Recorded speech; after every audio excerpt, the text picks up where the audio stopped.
depths of his kitchen, one man found himself standing before a tray of scorching hot nachos. With the formidable power of SOLIDWORKS Flow Simulation, he embarked on an odyssey of cheese and chips, determined to unearth the secrets of nacho cooldown.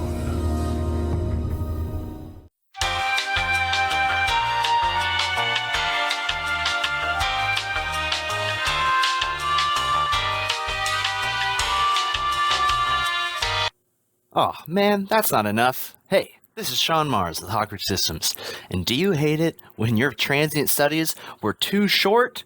You were trying to be conservative and only spending as little time as you really needed to get the results that you wanted, but you didn't spend enough time. Well, I have a solution for this.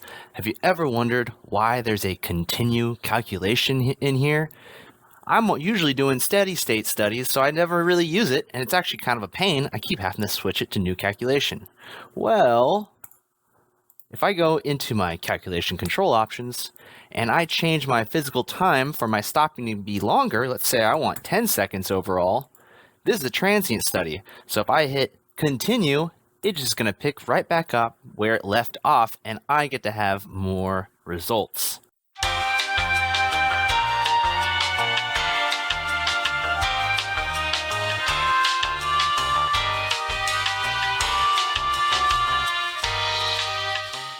All right, that's much better. That's everything I have for you in this one, folks. Thanks for watching.